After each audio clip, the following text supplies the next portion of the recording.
I saw the post, a new story wearing my child's face, a memory arranged for strangers, warm cookie, age 4, mama bestowed on someone who only walked our hallway for a minute of our lives. I don't argue in comment sections. I won't set myself on fire under a thread to prove I kept you warm. But my body remembers what the internet doesn't. Flour under my nails, wedding cakes at midnight with my own mother, cooling racks crowding the counter, vanilla in the curtains, butter softening on purpose. You, apron crooked, wooden spoon like a scepter, sugar dust printing comets across your cheek. First cookie?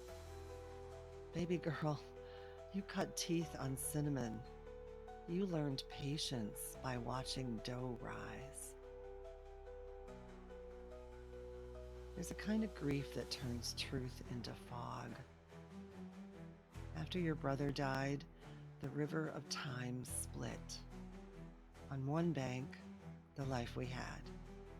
On the other, the story you needed to survive. Some days I'm the villain in that story. Some days I'm erased entirely.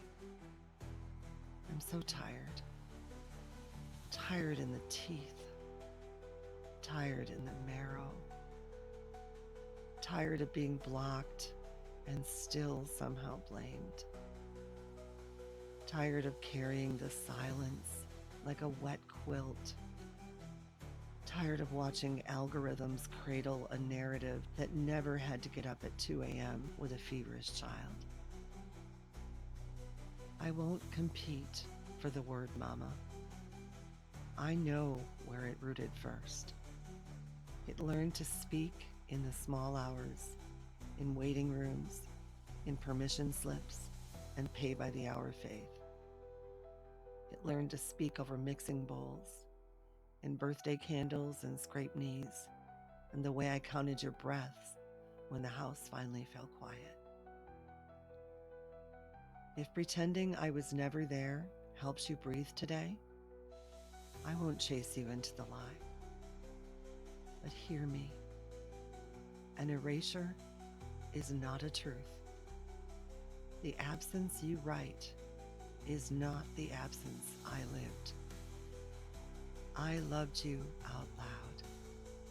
Not perfectly, God knows, but wholly, repeatedly. I showed up with casseroles and carpool and constellations of small mercies no app will ever archive. I will not audition for my own life anymore. I will not measure my motherhood against strangers' hearts scrolling past on their lunch breaks. Here is what I keep: the real smell of our kitchen, the heat of the oven ghosting the windows, your laugh snagged on a spoon, my mother's hands guiding mine while I guided yours. 3 generations, elbow to elbow, making sweetness out of ordinary things.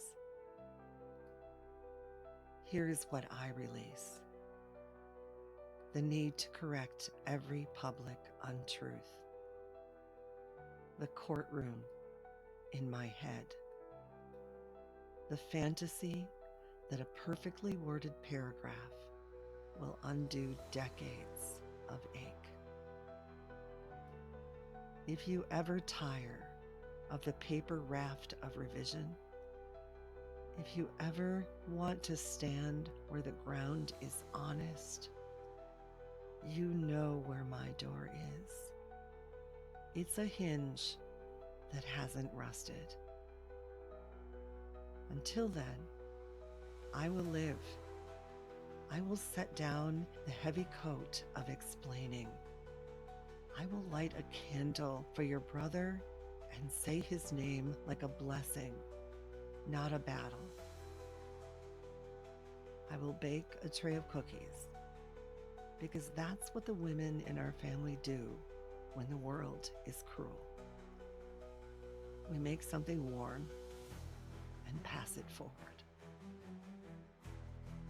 I was there, even when you say I wasn't. I am here, even when you cannot bear to look. And I am done pleading to decorate someone else's version of my life. I will not audition for my own life. I already lived it, and I'm still living